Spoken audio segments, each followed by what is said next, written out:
শিৱসাগৰ জিলা যুটীয়া স্বাস্থ্যসেৱা সঞ্চালকৰ সমাগত স্বাস্থ্যসেৱা উৎসৱ তৃতীয় পৰ্যায়ৰ সন্দৰ্ভত সংবাদমেল অহা 3 ডিচেম্বৰৰ পৰা 5 ডিচেম্বৰলৈ স্বাস্থ্য বিভাগৰ প্ৰমুখ্য স্বাস্থ্যসেৱা মূল্যায়ন কাৰ্যসূচীৰ স্বাস্থ্যসেৱা উৎসৱৰ তৃতীয় পৰ্যায়ৰ অনুষ্ঠিত কৰিবলৈ সাজু হোৱা কথা জিলাৰ স্বাস্থ্য বিভাগৰ যুটীয়া স্বাস্থ্যসেৱা সঞ্চালকে প্ৰকাশ কৰে। আজি 30 নৱেম্বৰত জিলাৰ স্বাস্থ্য বিভাগৰ যুটীয়া স্বাস্থ্যসেৱা সঞ্চালকৰ কক্ষত এখন জৰুৰী সংবাদমেল সম্বোধন কৰি স্বাস্থ্যসেৱা সঞ্চালক ডাক্তৰ মাখন চন্দ্ৰ কলিতায়ে তেওঁৰ জনস্বাস্থ্য সেৱা শক্তিশালী কৰাৰ উদ্দেশ্যে এই পদক্ষেপে সমগ্ৰ শিৱসাগৰ জিলাৰ মুঠ 45খন স্বাস্থ্য প্ৰতিষ্ঠানৰ মূল্যায়ন কৰিব বুলি অৱগত কৰে।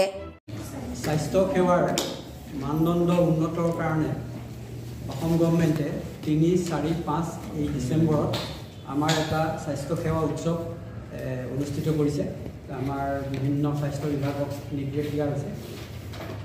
এই স্বাস্থ্য সেৱা উৎসৱ আমাৰ বিগত দুবছৰৰ পৰা হৈ আহিছে। এইটো স্বাস্থ্য সেৱা উৎসৱ 3 নম্বৰ আমাৰ স্বাস্থ্য সেৱা উৎসৱ 3 আৰু ইয়াৰ কাৰণে আমাৰ আগতে আমি যিমানখিনি স্বাস্থ্য মানে আমি অনুষ্ঠান লৈছিলোঁ স্বাস্থ্য মানদণ্ডৰ কাৰণে যিমানখিনি এছেছৰ বা হেৰিৰ দ্বাৰাই মান নিৰ্ধাৰণ কৰা হৈছিলে, এইবাৰ আমি 5খন অতিৰিক্তভাৱে আমাৰ শিৱসাগৰ জিলাত 5খন আমি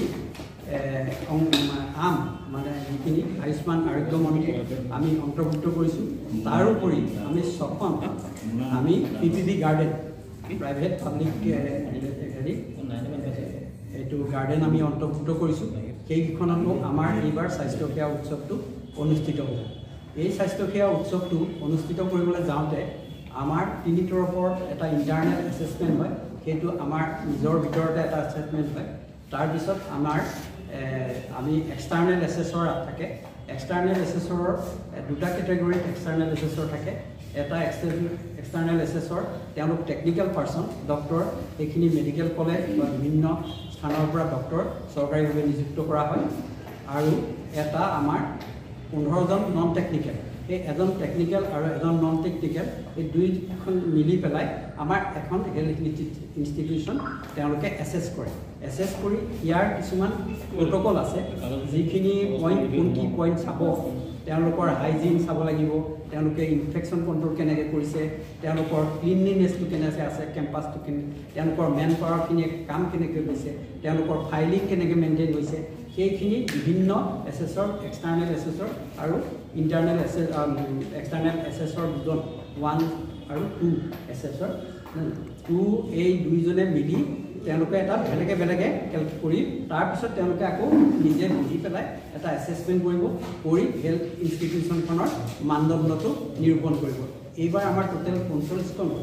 আগৰ আমি দুবাৰ আমি প্ৰথমবাৰ যেতিয়া কৰিছিলোঁ আমাৰ যিখিনি মানদণ্ড আমাৰ কম আছিলে, পিছৰবাৰ সেই মানদণ্ডখিনি আমি কি কৰিছিলোঁ, আমি তেওঁলোকক আৰু ইম্পৰ্টেঞ্চ দি যিবিলাকে A পোৱা নাছিল, B পাইছিলে, সেইখিনিক আমি আৰু অলপ জোৰ দি আমাৰ ফালৰ পৰা চেষ্টা কৰি সেই বিখিনিক আমি এৰে কনভাৰ্ট কৰিছোঁ। আৰু ছেকেণ্ড টাইম আমাৰ বহুকেইখন B আৰু C পোৱা স্বাস্থ্য অনুষ্ঠান আমাৰ মানদণ্ড উন্নত হ'ল আৰু তেওঁলোকে A পাবলৈ যোৱা বছৰ সক্ষম হ'ল।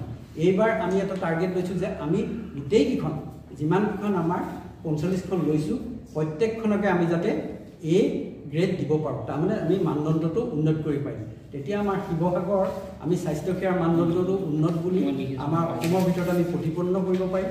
আৰু আমি এইটো খুব প্ৰচেষ্টা চলাই আছোঁ। আৰু 3 তাৰিখৰ পৰা 5 তাৰিখলৈকে যিটো এছেছমেণ্ট হ'ব তাত আমাৰ এইটো চিৰাং হ'ব।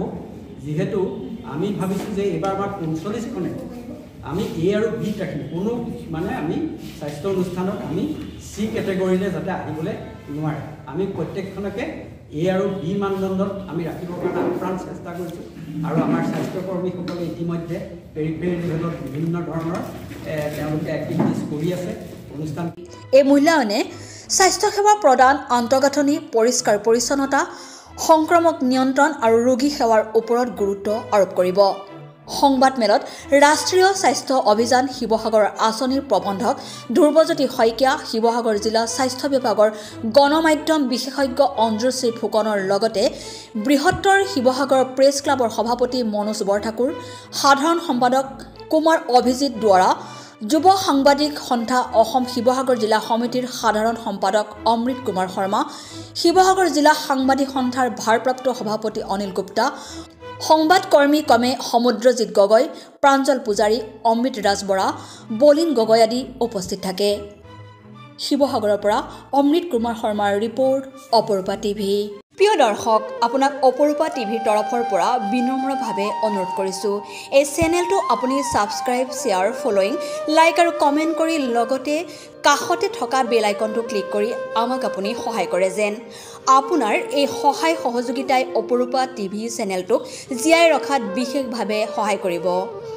যদি আপুনি অপৰূপা টিভি চেনেলটোক ফেচবুক, ইউটিউব বা ইনষ্টাগ্ৰামত সদায় চাব বিচাৰে, তেন্তে আপুনি এতিয়াই চেনেলটো ফলোইং, ছাবস্ক্ৰাইব আৰু লাইক কৰি ওচৰতে থকা বেল আইকনটো বজাই দিয়ক আৰু অপৰূপা টিভিক সদায় উপভোগ কৰক।